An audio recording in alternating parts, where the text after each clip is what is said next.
It's time for truth. It's time for truth. It's time for truth. It's time for truth. Then, can you explain us the most important conclusions about this book? The psychiatry book? Yes. Yes. I have studied psychiatric research for 9 years now, and I have studied it very carefully, and I have dug very deeply into the literature. And when you dig very deeply, the skeletons come up. The buried skeletons come up of the ground, you know. There are so many things that have been hidden. And some of the things that have been hidden are many of the deaths that psychiatric drug cause. Often the drug companies omit suicides and other deaths from their clinical trial reports that they publish. So psychiatrists and other doctors don't know how dangerous psychiatric drugs are because they cannot trust the published literature. Most of the research is done by the drug companies that have a huge interest in hiding serious harms of their drugs. I have come to the conclusion that the way we use psychiatric drugs does far more harm than good. We use them far too much. We kill many people and we cripple many people. We create permanent brain damage with many of the psychiatric drugs so that people have difficulty coming back to a normal life. And it would be far better if we use psychiatric drugs very little. At most only 2% of what we use today. And since it is impossible to ever make doctors come down to this level where they use these drugs so little that they do more good than harm, that cannot be done because you have the drug industry that is very wealthy and it lies about its drugs all the time, both in marketing and research. And then you have the financial incentives and the dream about a quick fix. I have a problem. I'm depressed. I have an acute psychosis or whatever. Oh yes, here is the pill that will cure you. And what's the solution for this? Which is wrong, because psychiatric drugs cannot cure anybody. They can just make the symptoms a little less annoying. They don't cure anybody, just like alcohol doesn't cure anybody. But it can make you a bit more happy, okay? It's very much the same. So, since it is impossible to train doctors into using psychiatric drugs very little and mostly in acute situations and when the patients ask for it, then I've come to the conclusion it would be better for humanity if we took all the drugs off the market. That would be better. We would have a healthier population and they would live longer. We wouldn't kill so many people. But of course this is a controversial view, but it's based on science, the best science I could find. So the whole field of psychiatry is very strange. We harm so many people with these drugs. And we say that they are specific, that antidepressants work for depression. I have come to the conclusion that they don't work for depression, but they give people a lot of side effects. And they increase the risk of suicide for people, not only children, but even older people. So why use drugs that increase the risk of suicide when the worst thing, what you're most worried about with depressed people is that they kill themselves? So it makes no sense to use drugs that increase the risk that they kill themselves. So there is so much that is so wrong in psychiatry. And luckily, some psychiatrists have started to realize the problems they have created. So there is a movement in my country, in Denmark, and in the United States and elsewhere, towards using fewer drugs and less force belts and so on. But actually we should abandon all laws about forced treatment in psychiatry because it's inhumane and it's harmful. And there is a United Nations declaration about people with handicap that we have ratified, and I'm sure Spain has ratified it, which says we must abandon all laws in psychiatry about forced admission and forced drugging. This is inhumane, and you don't do that to other patients, only psychiatric patients, and you kill some of them. It's only when you send soldiers to war that you are aware that you might kill these people. But the difference is that people decide themselves that they want to become soldiers. So they know the risk. Psychiatric patients have not decided to become psychiatric patients and run a risk of being killed by drugs that are forced upon them, although they often don't want them. So we need a complete revolution in psychiatry where we focus on psychotherapy and empathy, understanding, respecting people even though they are psychotic.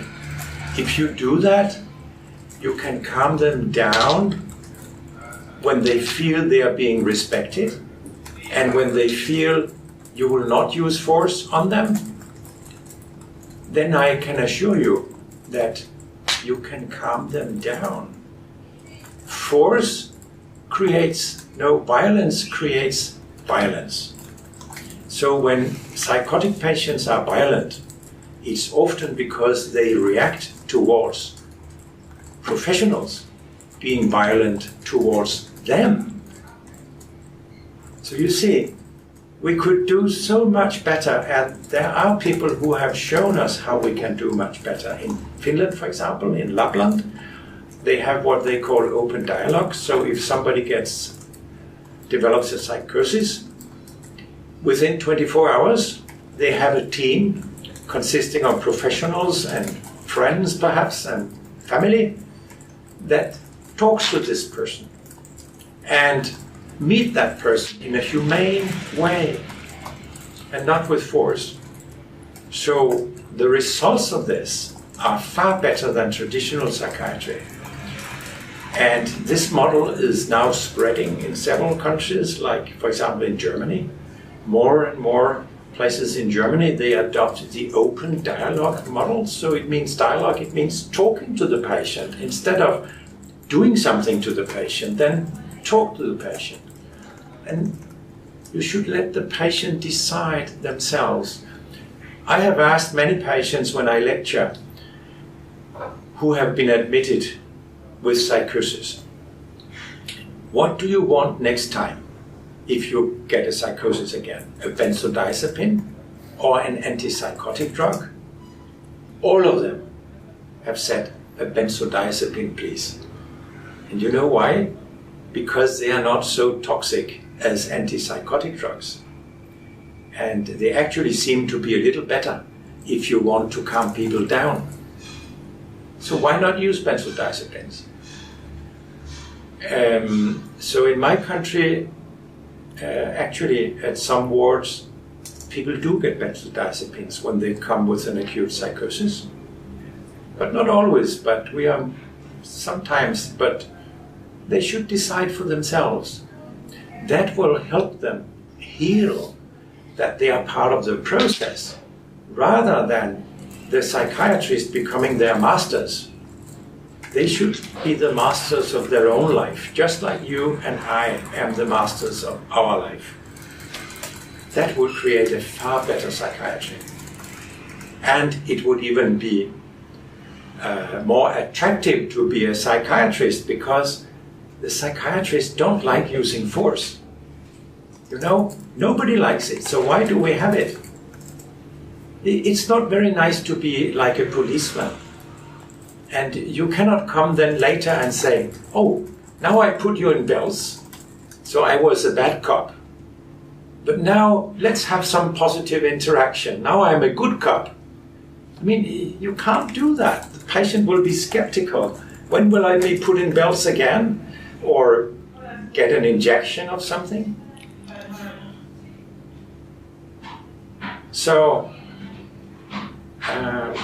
Yeah. It's very depressing what is going on in psychiatry. I've come to the conclusion we shouldn't use antidepressant drugs at all for anybody. Because if you ask the patients, they tell you they don't work. It's only the psychiatrists that say that they work. And, for example, one of the most common side effects is that half of the people who had a normal sex life get their sex life disturbed when they get antidepressant drugs.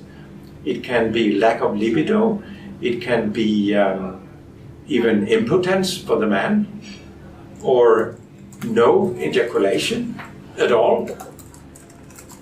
And isn't it strange that these pills are called happy pills when they destroy your sex life? They should be called unhappy pills.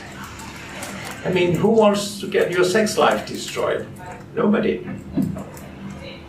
So it's amazing what money and marketing and lies can do to people. They believe in all this nonsense, that these drugs are good for them. They are not. I can explain a little about ADHD drugs. Okay, dice que te puedo explicar Sí, sobre ya. Vale. That some of these drugs are amphetamine. Really? Yeah, and if you buy amphetamine in the street, it's an illegal drug. But if you buy amphetamine on prescription, it's legal. I took that.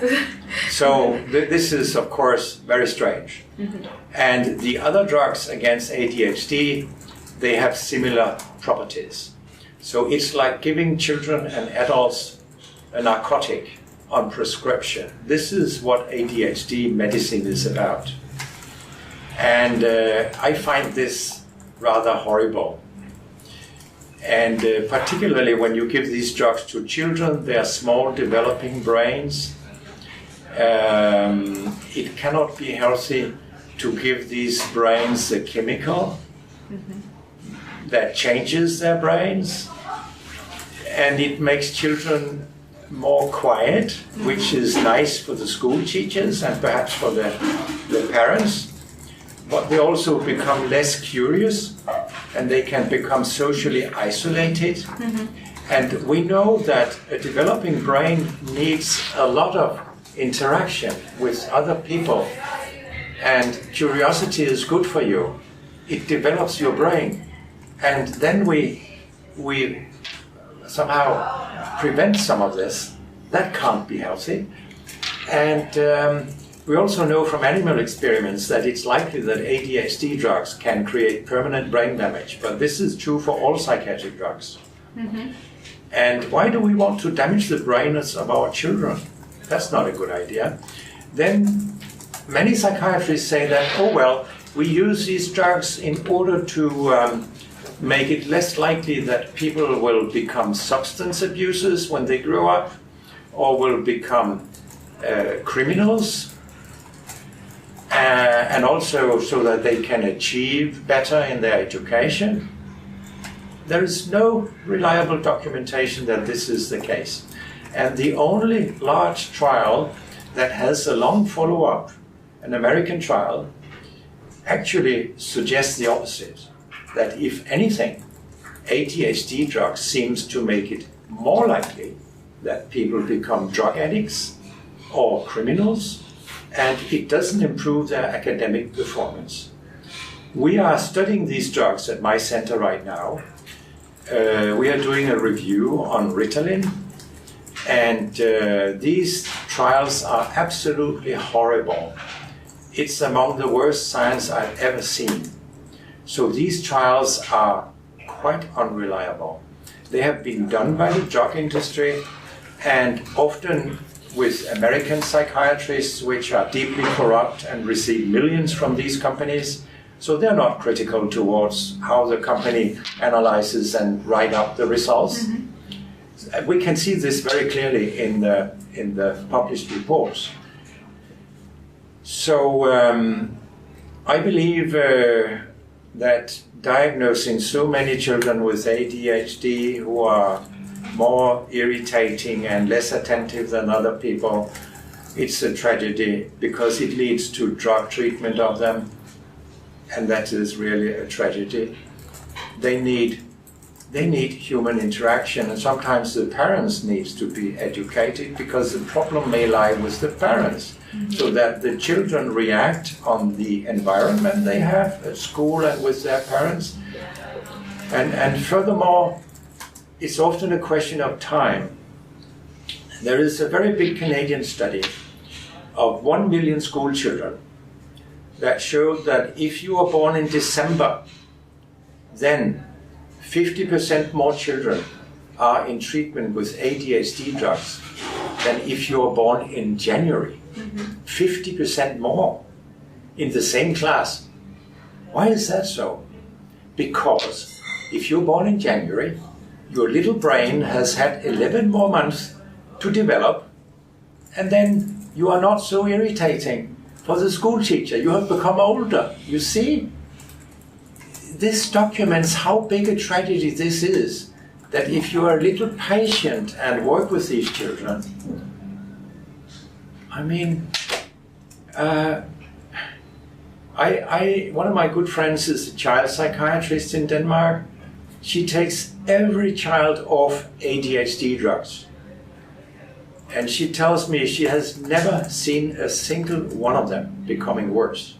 They become better. And the parents actually appreciate to get their old child back, even though they may be more irritating. You see? So they get a true child back and not a drug child.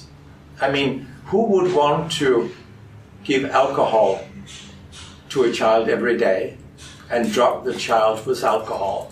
Nobody. But psychiatric drugs are similar to alcohol. They are very unspecific, just like alcohol. And there are some effects of alcohol that we like. Alcohol makes us more relaxed and sometimes more happy, but sometimes it makes people aggressive. And that's the same with psychiatric drugs. ADHD drugs, antidepressant drugs, antipsychotic drugs all increase violence. And so that's similar to alcohol.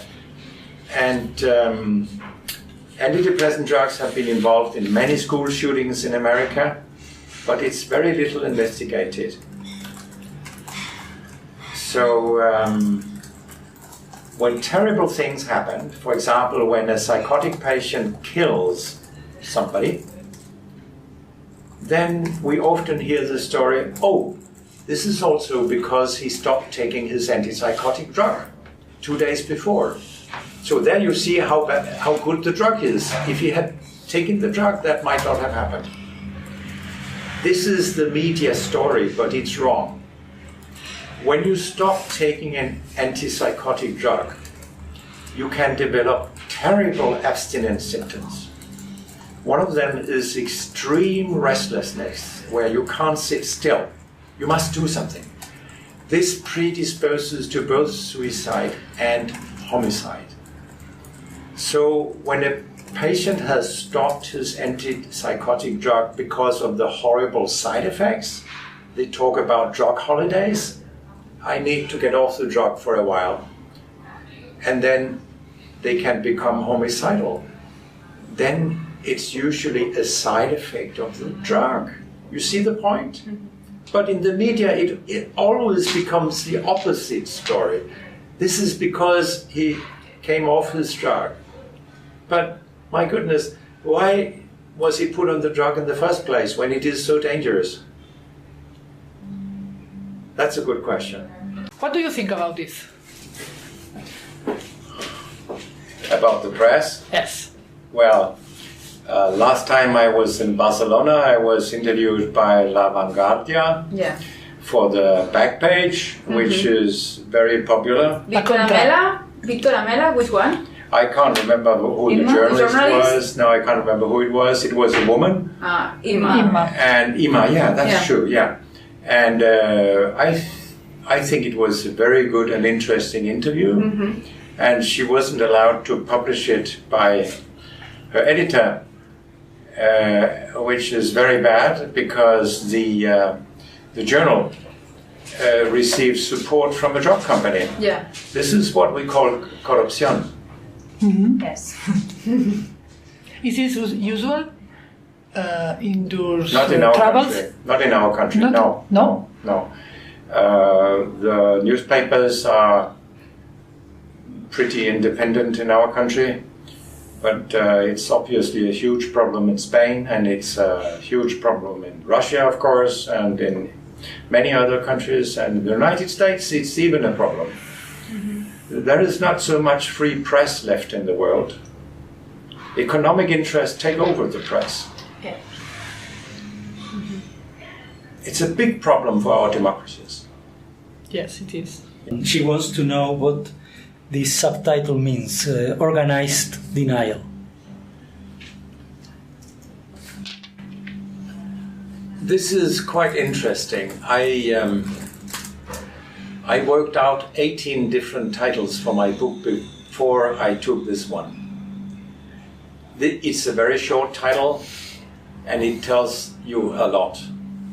So what do I mean with organized denial? I mean, of course, the psychiatrists organize denial. They have built up a fairy tale that we call biological psychiatry.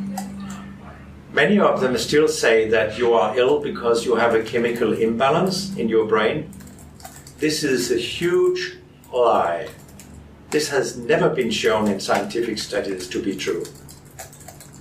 But half of the patients have been told, I'm ill because I have a chemical imbalance. It's precisely the opposite. That when you get a drug, you change the brain. So the drug creates a chemical imbalance. It wasn't there to begin with, but it creates a chemical imbalance. And therefore, when you try to get off the drug, you can develop abstinence symptoms, which the English call a cold turkey. So they have built up a fairy tale around these drugs and how they work that is not correct. So this I call organized denial, because they deny how dangerous these drugs are, and psychiatrists almost always deny that antidepressants can make you dependent. They accept that benzodiazepines can make you dependent, but then they say, oh no, that's not a problem with antidepressants. That's another lie. If you ask the patients, which has been done many times, half of them say, yes, I become dependent on these drugs, I have difficulty stopping them again. And I had a PhD student that compared benzodiazepine symptoms with antidepressant symptoms when you stop. They were very, very similar. So yes, that's another example of organized denial. They don't accept this, and why not? Because it makes it more difficult to be a psychiatrist if you give out antidepressants to so many people and then you make them drug addicts, basically. That's not very good. So then it's easier just to close your eyes and deny that people become dependent. Then you have a devastating denial. I have met many influential psychiatrists who write in newspapers and in scientific articles that when you give antidepressants to children, you reduce their risk of suicide. The randomized trials show the opposite. You increase the risk of suicide. Drug authorities warn all over the world against using antidepressants for children because they increase their risk of suicide. Okay? So in my view, it should be forbidden to give antidepressants to children. Some children kill themselves because of the drugs. Now, many influential psychiatrists say the opposite, based on very, very bad research. They don't want to accept that these drugs should not be used in children. I think you can understand why I call this organized denial. She wants to know how we got this far and why are psychiatrists accepting the situation. I have asked myself many times, how has it been possible to create what looks to me to be the worst drug disaster ever Because of money. in human history? How has this been possible? But yeah, follow the money. There is an incredible amount of money in diagnosing many normal people who are sad because their sweetheart just left them, their mother died, they fail an exam, they have marital problems, then they are sad, and then they get a diagnosis of depression they should never have had, and then they are treated with these drugs. It has a lot to do with money and the enormous power of the drug industry that is so wealthy. But there are also financial incentives for doctors that are very unhealthy. If you just renew a subscription for a patient who gets an antidepressant drug, it can take you 2 minutes. But if you want to taper off the drug in that patient, it can take months because of the abstinence symptoms. And very few psychiatrists know how to do this. And when the psychiatrists try to stop a drug, they usually do it far too rapidly. It's very common that they lower the dose by half, only 50%. That's far too much. Then the patients become abstinent, some of them. These abstinence symptoms can be depression. Okay? It's not a true depression, it's abstinence. Then the psychiatrist reason, oh, you still need the drug because now your depression came back, so I will give you the full dose again. And they won't do it again, you know? So they don't know enough about the drugs they are using, the psychiatrists. They don't. And they have this financial incentive that if they decide to use psychotherapy, it may take an hour, but they can have a lot of patients in an hour where they just renew the prescription. See? So the financial incentives are wrong because this massive use of psychiatric drugs has increased disability pensions. When usage of psychiatric drugs went up, then people who came on disability pension also came up, okay, in all countries. So these drugs turn acute problems into chronic problems. They create chronic patients, and they are taking away from the labor market. So it's incredibly expensive for society. It would be much cheaper if we use psychiatric drugs very little and use psychotherapy. We would have a healthier population that actually could contribute to society by being in the workforce.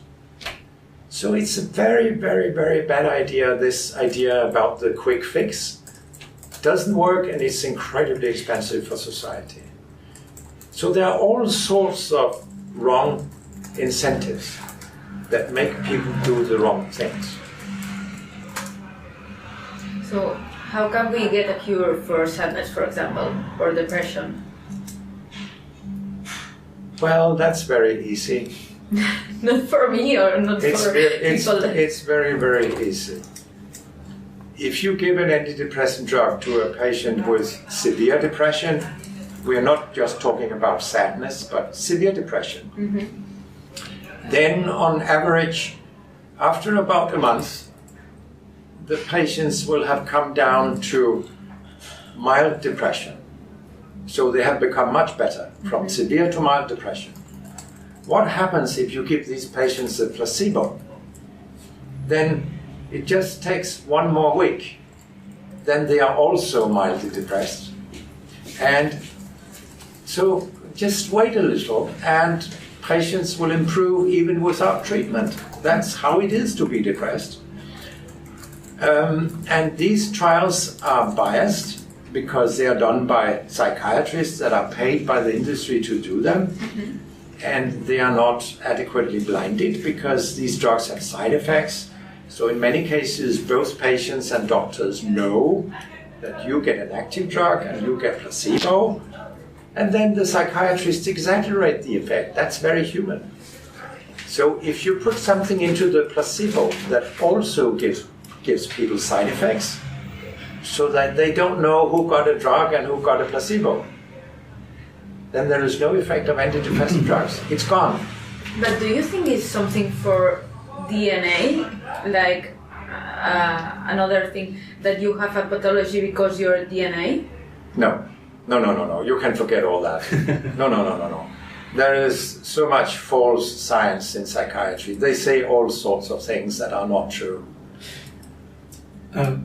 Excuse me, what about an antidepressant, very carefully controlled treatment accompanied by psychotherapy? Well, first of all, people can disagree with me, but I have studied the science very carefully, and I've come to the conclusion antidepressants don't work. They just harm people. So you shouldn't use them. You shouldn't use them in combination with psychotherapy. And I can tell you why.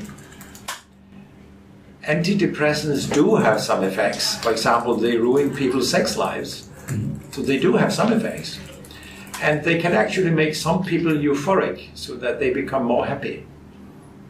But then the psychiatrist may say, oh, now you have become bipolar, because now you're not only depressed but also sometimes manic. But this is a side effect of the drug. So that's wrong in many cases. Now, if you want to help people with a depression by psychotherapy, then it is not a good idea first to numb their feelings, because that's what antidepressants do. They feel less, both less happiness and less sadness.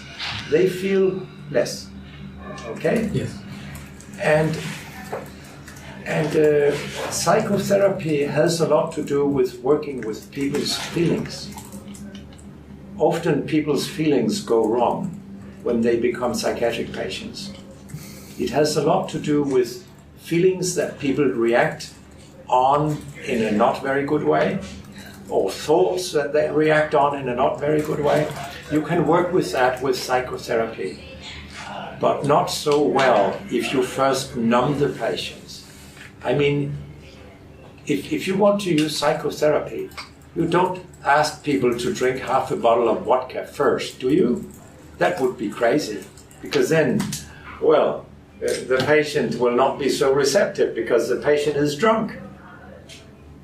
So if you try to think in the same way with drugs, why would you do that? It doesn't make sense.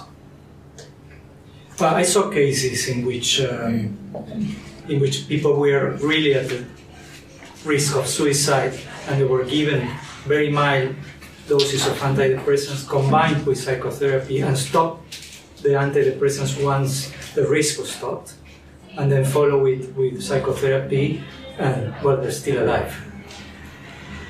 Antidepressants increase the risk of suicide, and there is no upper age limit where they are safe. It's wrong to say it's only children and adolescents that are at increased risk of suicide. No. It's wrong to say that. We have studied the literature, and there are many, many more suicides on drugs than what has been communicated to the public. Many suicides are missing. So I have come to the conclusion that it is likely that antidepressant drugs increase the risk of suicide, even in middle-aged people, for example. Why would you use a drug to prevent suicide when it increases the risk of suicide? This is wrong. That is malpractice. You shouldn't do that. There are studies that suggest that psychotherapy can reduce the risk of suicide. So drugs increase the risk of suicide. Don't use them. Psychotherapy seems to be able to decrease the risk of suicide. That's one of the reasons why you should use psychotherapy.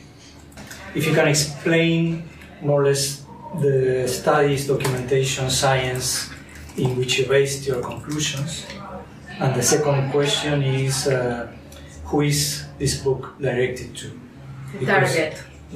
Target of the book. Because she says that she read somewhere that it was to young professionals and doctors.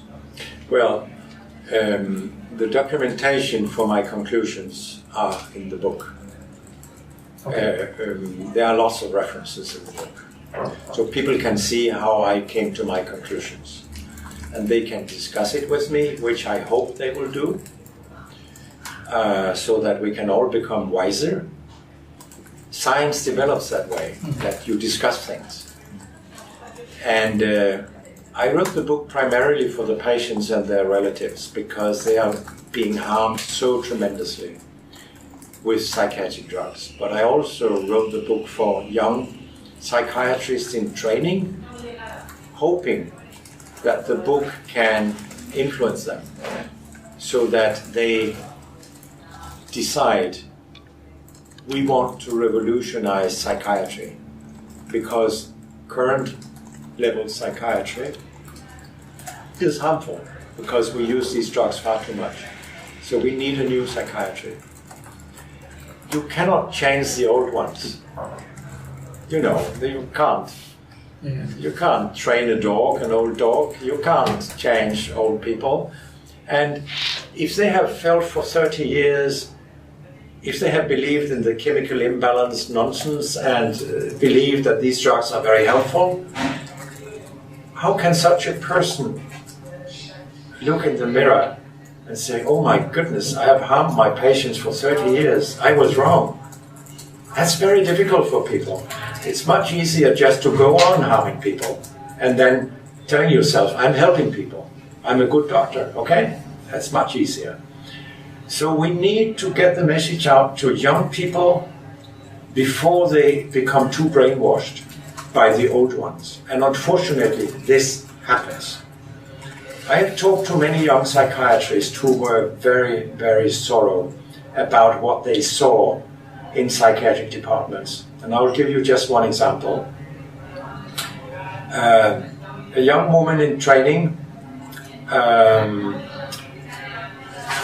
took over the outpatient department from her chief physician. So she saw these patients who were not in hospital but came in and went home and so on. And then she started to taper off their drugs so that they could come off their drugs. And when her boss saw this, he became very angry. You are not allowed to change this medicine. They should go on with it. And what about if she asked, for how long? Shouldn't we try to see whether they have become healthy and don't need the drugs? That was not what he wanted. So she was desperate. And I told her, psychiatry needs people like you. She thought about quitting psychiatry. It was too much for her. And I said, no, don't quit psychiatry. It needs people. The patients need people like you so that we can revolutionize psychiatry. You are doing the right thing. Okay? She says that she feels that one of the reasons for this is that this is a sick society already. And she wants to know until what extent this sick society made us get this far. You can say it's a rather sick society, and I agree with that. We have allowed capitalism to go too far when it comes to healthcare. To take care of sick people is not really compatible with capitalism. It's something else. It's about caring for people. And you can look to America, where America uses about twice as much per head in expenditures in healthcare as we do in Europe, twice as much. And the results are much, much worse. The results for everything. Maternal mortality, child mortality, how old you become. Even affluent Americans, rich Americans, they live shorter than in Europe. Although they get so much healthcare. But I would say it's not although they get so much healthcare. It's because they get so much healthcare, because then they get too many dangerous drugs and too many dangerous unnecessary operations that kill them and so on. That's why, for the rich ones. But it's the same for the poor ones. So it goes very badly in America, where they use double as much money as we do in Europe of our gross natural product on healthcare. They have the worst results. So this tells you a lot about how sick our societies have become. And just look to America. Now, England went out of the European Union, and they look to America. They have done that for a long time. They have privatized their National Health Service in England to a large extent, and now their results are poor. They are intermediate between the poor American results and the good Central European results. So it's very clear that the more you privatize healthcare, the worse it becomes. This is a public thing, to care about other people. It's not a capitalistic thing. Yeah. And how can we reverse it? No, well, this process. by working in the opposite direction. Yeah, but many people live and work in these companies and are still living with this. Well, I have been part of a working group under the Dutch European Union chairmanship that ended here in June. We were asked to come up with creative scenarios to somehow work with the problem of the very high drug prices. There is no free market. You know, this drug against hepatitis C, that when a company has a monopoly, they take as much money as they care. So this is threatening our societies. It's like pirating.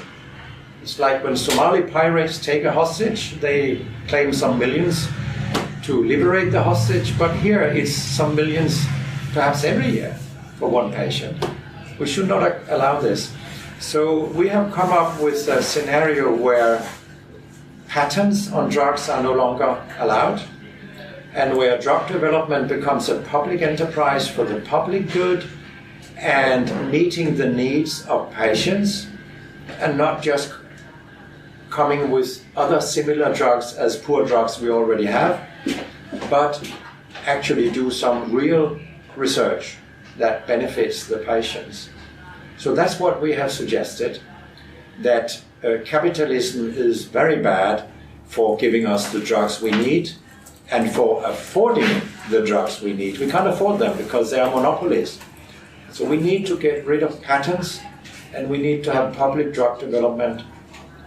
It is already the case that most breakthroughs in drug treatment, they come from publicly funded research and not from the drug industry.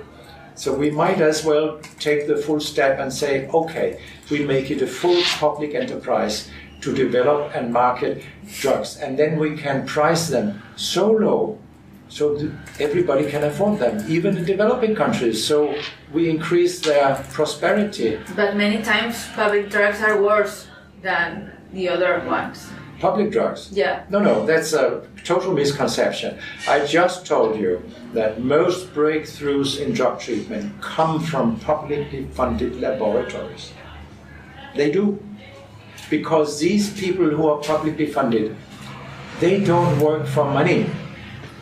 They want to help the world, which is much funnier than working for money. That's... Yeah, but for example, I suffer from asthma, and sometimes some pills and some or Ventolin is better than another public drug. Well, don't talk about concrete examples. I am telling you, it has been documented that most breakthroughs come from publicly funded research. It's also absolutely clear that the drug industry extorts us, like people who take hostages. So the current system is not sustainable. It cannot go on. We need a completely new system. So this is what we have suggested, and we have written an article about it that we will publish or submit before too long. So then we can discuss this. So How can a simple ibuprofen will kill somebody? A pill. It doubles the risk of getting a heart attack. So it kills a lot of people. You should never go to the pharmacy and buy ibuprofen. It's too dangerous. And you don't need it. I mean, if you have pain, you don't need that drug. You can just live with your pain, or you can take a paracetamol. It's better paracetamol? Well, it doesn't double the risk of getting a heart attack. I mean, it's crazy. If you have pain somewhere, why would you take a drug that doubles your risk of getting a heart attack? It doesn't make any sense. People doesn't know that. No, that's why I write books. Have you ever been threatened or pressured in any way so you wouldn't publish this? No. I can't be stopped. But have they tried?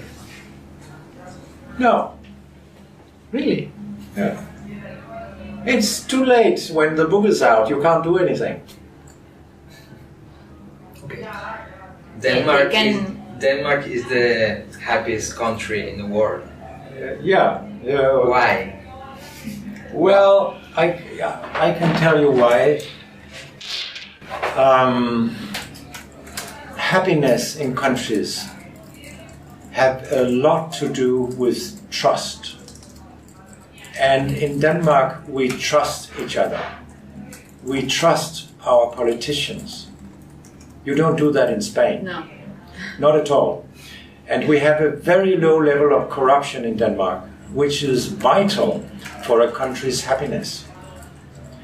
And then we have a high level of personal freedom to do what we want, to write and say what we want, which is also very important for happiness, personal freedom.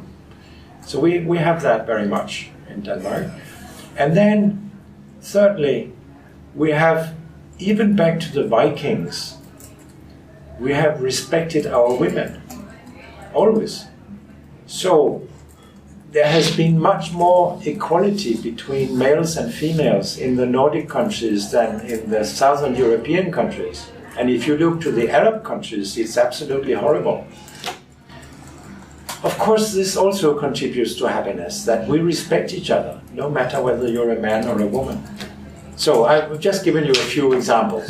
In your medical point of view. About what? About the happiness. Medical? That's not a medical issue. This is an issue about everything else. What do you mean?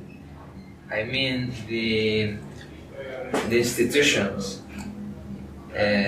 medical institutions in Denmark is all different here. That institution here in Spain or in the south of Europe. I don't know really. We have private practice in Denmark, of course. We have private specialists and so on. And you have the same in Spain. And I don't know how it compares between Denmark and Spain. But I can tell you, we have very few private hospitals in Denmark. And it has been shown that you don't benefit from private hospitals if you're a patient. That has been shown in a study from Canada, I think. That was a Canadian study. And why is that so? Well, if you have a private hospital, you all the time have economic considerations. Do I really want to give that patient that expensive treatment? It would cost us too much, perhaps, if for example, the patient might not be able to afford the treatment and so on. You might lose money. Whereas in the public sector, in public hospitals, doctors tend to do what they think patients need, and they don't think about costs really. Not very much, at least. So in private hospitals, it's different. And there are many good reasons for understanding why it is that Danish doctors are very left-wing when it comes to healthcare. Then they are glowing red many of them. That's because capitalism is bad for healthcare. They might not be right-wing in other matters, but if you talk to Danish doctors about healthcare, they are pretty left-wing.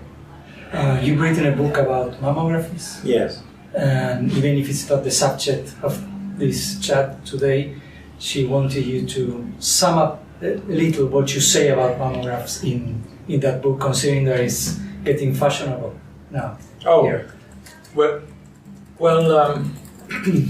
we were not interested in mammography screening at all, but the Danish National Board of Health asked us to look into this subject in 1999.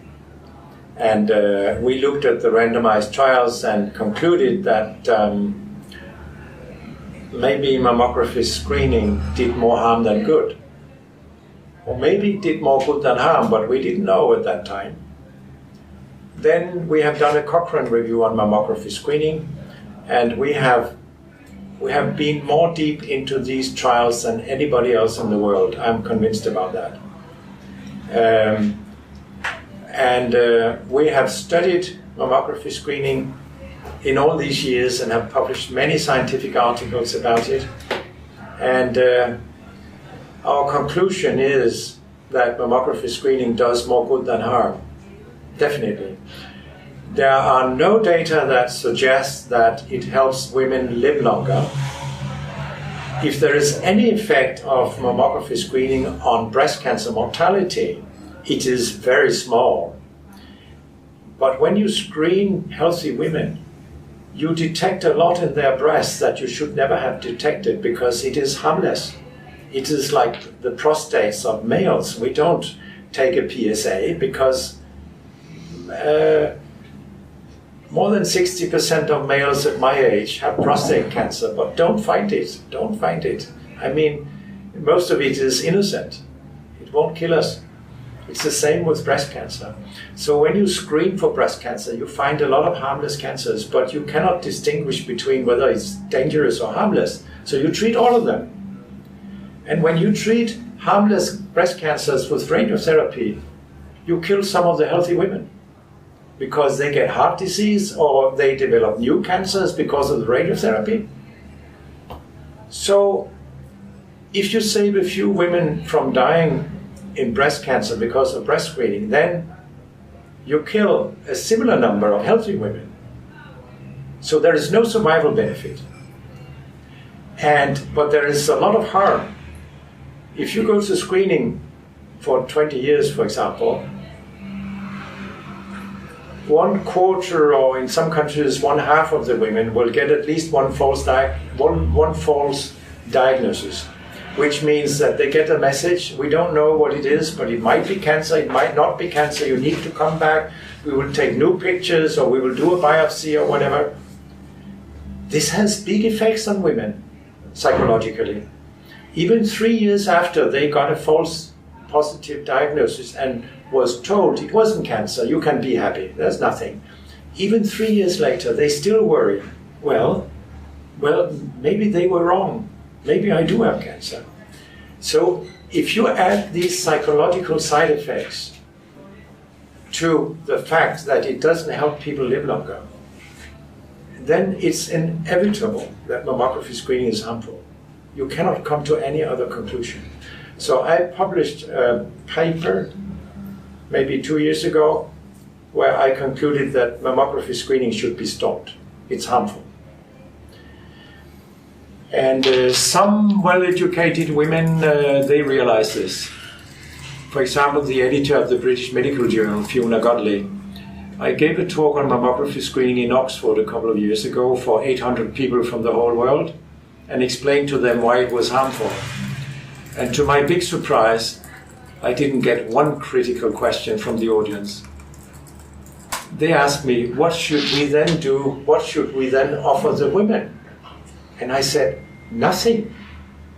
Do you know the tune? Don't worry, be happy. We don't offer males anything. We don't tell them to get a PSA screen because it's harmful for them. It's the same with women. Be happy. Should not offer them anything. It's only because you have been brainwashed for 30 years into believing mammography screening is good for women, that you feel, oh, if we don't use mammography screening, we must offer them something else. Forget about it. And then Fiona Godley, she was chairwoman.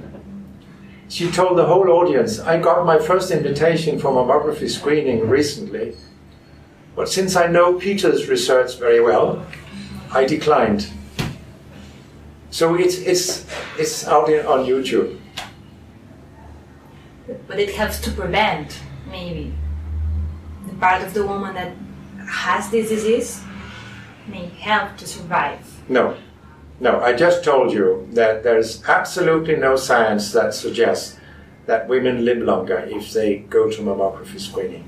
I also told you that if it saves a few lives, it is very few lives, and it kills as many because of overdiagnosis and overtreatment. So it doesn't do any good. I'm sorry, but that's what the science tells me. So I don't understand why we are doing this. It's again my reflection. No, but you're not at an age where you get invited to mammography screening. You're young.